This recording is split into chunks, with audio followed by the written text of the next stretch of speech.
করার পরেও যদি চরিত্র ভালো না হয়, বুঝতে হবে নামাজ হচ্ছে না, কাঙ্ক্ষিত মানের নামাজ আদায় হচ্ছে না। আবার শুনুন, রাসূল বলছেন, যার নামাজ তাকে পাপের কাছ থেকে ফিরাতে পারলো না, তার নামাজ নামাজ নয়, ওইটা নামাজ হয় নাই, যার জন্য তার পাপ থেকে তারে ফিরাইতে পারছে না। আর কিয়ামতের দিন বেনামাজিরা সবচাইতে বেশি অপমানিত হবে। সবচাইতে বেশি অপমানিত হবে কারা? বেনামাজিরা। কিভাবে? يوم يكشف عن ساق ويدعون إلى السجود। নবীজি বলেছেন, কেউ যদি মাগরিবের পরে আর এশার পরে, ফজরের পরে আর এশার পরে যদি তিনবার পড়ে আস্তাগফিরুল্লাহাল্লাযী লা ইলাহা ইল্লা হুয়াল হাইয়ুল কাইয়্যুম ওয়া আতুবু ইলাইহি, তিনবার করে যদি পড়ে, সাগরের ফেনাতুল্য গুনাহ যদি থাকে আল্লাহ তাআলা মাফ করে দিবেন।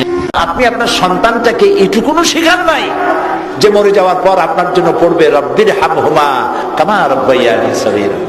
আরে এই দোয়াটা কে শিখাইছে? আল্লাহ রাব্বুল আলামিন দোয়াটা শিখায় দিলেন।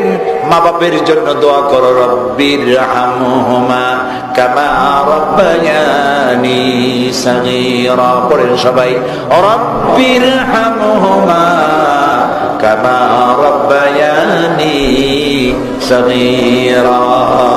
আয় আল্লাহ তাআলা, আমার জীবনের অসহায় কালে আমার মা বাপ যেভাবে আমাকে যত্ন করেছে, লালন করেছে, ও আমার রব, তুমি আমার মা বাপকে সেভাবে তাদের বার্ধক্যে, তাদের মৃত্যুর পরে তাদেরকে তোমার রহমতের কোলে লালন পালন করো।